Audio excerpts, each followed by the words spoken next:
You're very welcome back. Now, our next guest was the first person in the UK to wake up from an induced coma after contracting COVID back in March 2020. He's turned his story into a play. Barra Fitzgibbon, good morning. Welcome to the show. Barra. How are you? Thanks for having me. I'm very well. We've just been talking about this, kind of going back in our minds, you know, to 2020 when, you know, Lombardy in Italy, and we saw what was going on there. So for you... Like, we're going back to March 20, so we went into lockdown. The UK kind of didn't. Like, you didn't have the same sort of restrictions. So what happened to you, Barra? So I was, 48 years of age, cycling into work every day, fully fit, no previous medical, nothing like that. And picked up a cough. But you're right, that infamous week was the week that the UK was still rubbing shoulders in the pubs and Cheltenham was still roaring, Paddy's Day was still roaring. You guys were locked down here. And the most recent COVID inquiry report in the UK has found that tens of thousands of lives would have been saved in the UK if we'd locked down at the same time as Ireland. But alas, we didn't, and picked up, just as a cough, but then within days it soon crashed into something else completely, where I was sort of struggling for oxygen and that kind of thing. And then eventually rang 111 in the UK, and they sent out the ambulance, and who walked through the front door was like an astronaut. It was like 28 days later. It really was an extraordinary scene. The paramedic dressed up to the hilt in kind of all the PPE, and came up the stairs, did some tests and said, right, you're coming into the hospital. And she said to me, I think you're going to be a statistic. Oh, what a line. Wow. Yeah. Nobody wants to be a statistic, do they? Yeah, I know. How, so somebody comes in the suit, because you have a wife and you have two teenage kids as well. At the time, that's right. Were they isolating? Had they, seen you in the room? How frightening was that? Oh, they were keeping their distance from me a bit. And when I went into the hospital, they couldn't leave the house. They were advised they had to stay in the house. So neighbours and stuff had to do the shopping for them because they presumed everybody was infected at this stage. I think they did all get it. But obviously not as bad as myself. A kind of nightmarish, dystopian is the only way I can describe it, But there is a sense of, when you're that poorly, there is a drive. I was happy to go to hospital, does that make sense? Because I knew that I needed the help. But as I left the front door, I remember the moment gingerly walking towards the ambulance, and I could see kind of neighbours coming out of doors and kind of waving. There was a real surreal... And there was no lockdown at this stage, of course, It was only when I woke up from the coma that I realised, God, we're in a lockdown. So you were brought into hospital. Yeah. Were you put in was it an induced coma? It was induced. So like we were seeing in Italy at the time, where we didn't know what was going on. There was a lot of people that were put into induced comas there. Yeah. That happened to you. Yeah, so they gave me about 2 or 3 days to see if I could fight this on my own. Yeah. And then I was beginning to lose that battle. So... And, they don't put you into ICU quickly. Yeah. It's a number of conversations and they keep an eye on you and that kind of stuff. But then eventually... And these young, dynamic, extraordinary human beings that work for the NHS and the HSE alike, conversations with them, and then, you're briefed. And the conversation was, seeing all these people in PPE and seeing all these people... You can't see their faces, you can only see their eyes. But they had lovely empathy and sympathy in their eyes. I recognise that and remember that. And they said, look, you've got a 60% chance of making this. We don't know if you're going to come out of it, but you're going to have to go into a coma. We don't know how long you're going to be in there for. We don't even know what drugs we're going to give you. We're just going to lash everything at you and see if you can bounce back from this. And then the advice was phone family and friends back in Ireland, in the UK, obviously my immediate family, to let them know this was happening. And that was kind of extraordinarily tough to have those. It was all on WhatsApp, there was nobody could come to see me. So I spoke to Jen and Jacob and Robin on the WhatsApp. They were there, I remember vividly, and it was so strange because you're trying to have a conversation, you're trying to kind of say goodbye without saying goodbye, if that makes sense.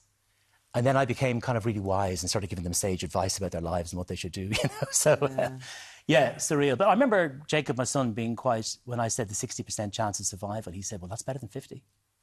And I thought there was a good kind of positive comment from him, Absolutely. So I went in there with and when you're that poorly, when the anaesthetist came in and said, right, we're going into the coma now, I just wanted to give her a hug because I just wanted to sleep. Mad, I was so desperate for sleep, I just wanted to get some kip, Okay.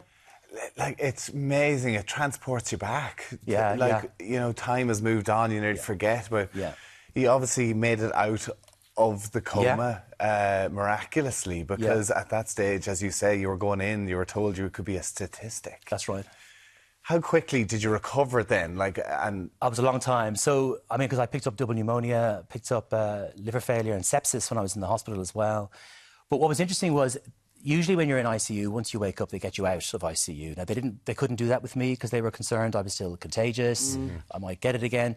So they kept me in ICU. So I had this bird's eye view of watching these folks go to work.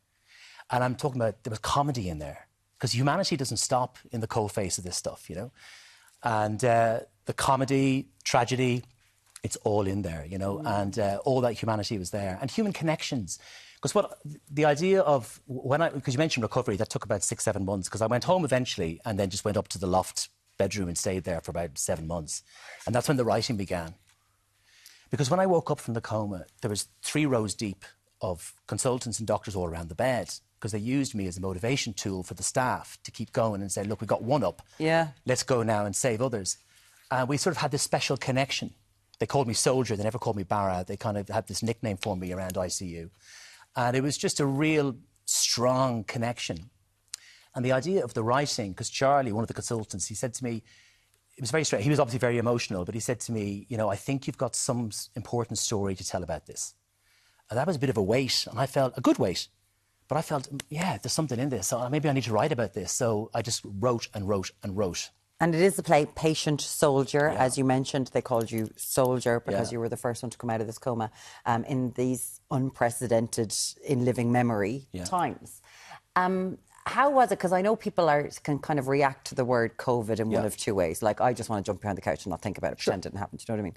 And then a lot of people are like really invested into remembering because of what happened and what a toll it took individually and globally on people.